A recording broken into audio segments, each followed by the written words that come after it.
magnerigny mbola tsara amintsika jiaby ny tegnanay. Ny thème voalohany moa zany no idiranay eto mikasika ny fandrindrana ny fiainam-pianakaviana. Ny anjaran'ny ministeran'ny mponina moa zany dia isany manentana ny mponina rehetra Tsankanavaka. Ny arahantsika nahita omaly ny fotodrafitrasa izay ngeza be napetraka ny filoham-pirenena izay sorana azy manokana amin'ny fametrahana izany aty amin'ny faritra atsimo. Isany manana anjara toerana amin'ny fampandrosoana aty amin'ny faritra atsimo ity ny fanaovana izany fandrindram-piterahana izany. Ka eto moa zany ny anjara toeranay ao amin'ny CRNM dia metraka ny rantsana ao amin'ny direction ny femme ao anatin'ny CRNM zany. Toy izao ny vinavina apetraka anay ao amin'ny ministeran'ny mponina mikasika an'izany fandrindram-piterahana zany. Raha zavatsika ny cartographie, nisan'ny mponina isaka ny district aty amin'ny faritry Anosy e Androy, ao ihany koa ny Ampanihy, dia raha maka ohatra manokana atsika amin'ny district ny Anosy agny amin'ny 258 nisan'ny mponina. Raha ny zavatsika agny amin'ny 133 354 nisan'ny vehivavy. Ny ao ministeran'ny mponina isan'ny manana ireo fikambanam-behivavy na vondrom-behivavy izay isaka ny district ihany koa. Resitsika ohatra manokana zany ny ao Anosy ihany agny amin'ny 121 vehivavy. Inona moa tanjona apetraka atsika eto? Ny tanjona dia ampiroborobo ireo vehivavy mba haleo tena, hanana zo, hiaro ny fahasalamany ny fananahany.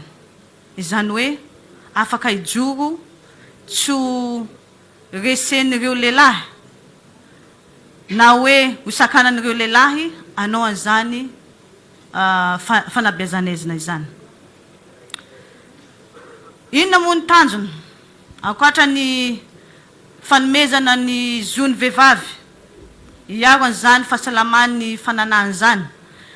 Ny tanjona faharoa dia ametraka ny ireo vehivavy ireo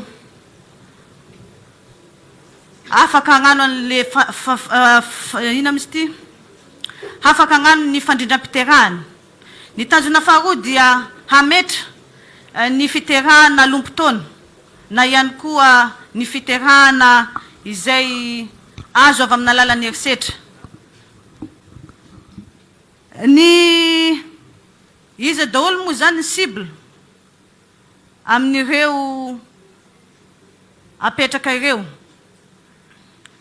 Ny cible moa zany ny asa atao voalohany aloha voalohany dia mampanao formation ireo vondrom-behivavy, ireo mpiatsehatra ara-sosialy ahafahana magnano fanentanana ho an'ny fikambanam-behivavy ka hatrany amin'ny fokontany.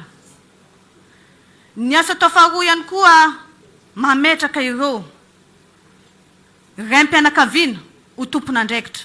Satria matetika ireny raim-pianakaviana reny rehefa miteraka amin'ireo vehivavy dia misy amin'izy ireny mitsoka. Ka zay indrindra no ametrahana ho tompon'andraikitra ireo lehilahy mba handray andraikitra no ihany koa afaka anome lalan'ireo vadiny hanao an'izany fanabeazanezina zany. Iza daholo moa ny cible. Ny cible atsika eto zany ny vehivavy sy ny tanora izay manomboka amin'ny 12 taona ka hatramin'ny 13 taona. Ny cible faharoa ihany koa ireo leader d'opinion ireo autorité locale, ireo pitarika ny fiangonana, ireo ray aman-dreny ihany koa, ray aman-dreny Tangalamena toteny, eo anivon'ny Fokotany, eo anivon'ny commune. Toy izao ny fandaharana asa alohan'ny itsanganan'ny CRNM satria mbola manangana fotodrafitrasa atsika. Efa afaka atomboka sahady ny fagnanaovana an'izany sensibilisation, ny fagnanaovana ny fandrindram-piterahana zany. Ka toy izao ny fandaharana asa izay apetraka anay ao ministère an'imponina. Satria araka nitatsika teo igny tamin'ny carte teo aloha, nisan'ny vehivavy dia agny amin'ny 188. Resiko ohatra manokana fotsiny zany le Androy, région Androy, district ny Ambovombe. Io nisan'ny vehivavy hitatsika. Fa raha manomboko ny mois de juillet, ny ministère an'imponina manao ny formation, izay hitatsika ihany koa isaka ny district manana fikambanana izay amin'ny ankapobeny ny fikambanam-behivavy agny amin'ny 1218 ny district avaly agnatin'ny faritry atsimo. Izany hoe faritry atsimo sy faritry anosy sy faritry androy. Misy ihany koa ny faritra agny atsimo andrefana, ny district ny ampanimo zany natao ao aloha, fa tsy midika akory ny district sasany tsy ho atao akory. Raha zavatsika ny total ny fikambanam-behivavy agnatin'ireo district valo reo dia miisa agny amin'ny 1218. Raha ireo vehivavy reo angalagna solon-tegna roa anaovana fampiofanana, afanaovana zany planning familial zany, mois d'août tsika afafaka mahita agny amin'ny 12 780 ny olona isan'ny vehivavy hagnano ny planning familial. Dika zany rehefa tonga agnatin'ny enim-bolana takatra atsika ny isan'ny vehivavy rehetra agnatin'ny 8 district dia mavita an'izany planning familial zany. Zany hoe agny amin'ny 1 085 844 vehivavy dia magnano an'izany. Tsy mora nefa ny manomboka satria iarahantsika malala fa isan'ny faritin'ny culture aty atsimo ny hoe ny anaka no harena. Ka zay indrindra no tsy maintsy anantonatsika ireo zokiolona, tsy maintsy anantonatsika ireo tarika ray aman-dreny ara-pivavahana, no ihany koa ireo solom-bambahoaka iarahana mientana amin'izany fagnatanterahana an'izay zavatra zay.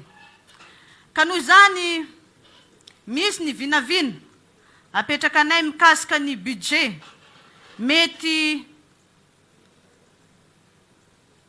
holany amin'izay fagnanaovana an'izany sensibilisation zany.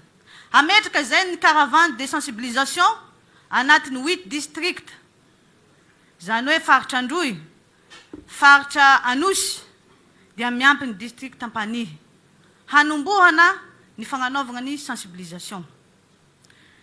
Eo ny fametrahana ny fampiofanana ireo viavy mavitrika, izay hitatsika avy agnatin'ny Fokotany, hitatsika avy agnatin'ny fikambanana. Eo ihany koa fagnanaovana ny sensibilisation ireo leader d'opinion, fagnanaovana ny sensibilisation ho an'ireo ray aman-dreny sy mpanabe. Eo ihany koa fagnanaovana ny sensibilisation ho an'ireo ray miteraka sy ny sisa. Raha tafipetraka ny budget dia tanteraka anatin'ny 6 mois ny fametrahana zany planning familial zany aty amin'ny faritra atsimo. Zay sy zay ny anjarany avy amin'ny ministeran'ny mponina Andriamatoa filoham-pirenena, Andriamatoa Premier Ministre, tsika rehetra, koa makasitraka tsika rehetra naharitry ny tandremo.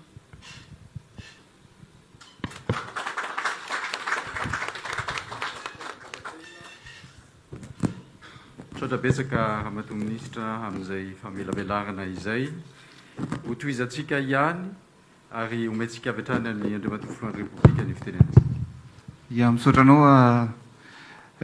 ary makasitraka ihany koa ny Madame Ministra ny mponina amin'ilay famelabelarana teo satria raha hiady amin'ny kerentsika aloha dia hiady amin'ny tsy fanjarian-tsakafo, hiady ihany koa amin'ireo olona zay ankizy zay betsaka ny maty ankehitriny tena mitombo eo ankizy na io ny zaza voateraka na io ny zaza latsaky ny 5 taona dia maty noho ny nanohanana sy ny tsy fahampitsakafo zay.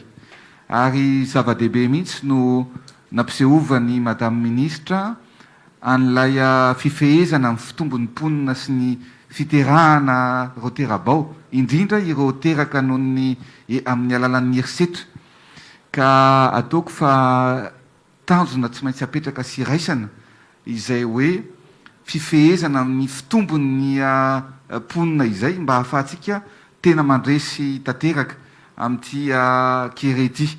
Ary ataoko ngambany fa zava-dehibe mihitsy no nanaovana an'izay famelabelarana voalohan'izay satria raha andresin'ny keretsika dia tsy maintsy fehezina aloha ny fitombon'ny mponina aty atsimo amin'ny ankapobeny. Araka ny lazaintsika eo maly dia rehefa mizara n'ireny fanampiny ireny tsika dia le renim-pianakaviana matetika mbola 17 taona, 18 taona, nefa dia mandray ny fanampiny izy ny zaza ray atanana, ny ankibo efa ao ary zaza 5 tarisina. Ary na ny fanampiana omentsika azy ary dia tsy hahafahany mihitsy amelona sy hitsabo an'ireo zaza ireo. Noho izany dia ilaina ny fiarametany rehetrarehetra, indrindra ny kolotsaina koa ny mila ovaina ao anatin'izay zavatra rehetrarehetra. Tsy ny fomba mampanao rehetrarehetra ty atsimo dia mila fiarametany rehetra, fa dia omeko mimpanentana angamba ny toyany ny izao panel izao, fa dia misaotra amin'ny Madame Ministra zay namelabelatra n'izay zavatra tsy maintsy ataontsika ny fifehezana ny fanaovana ny planning familial zay na ny fanabeazana izy namozana.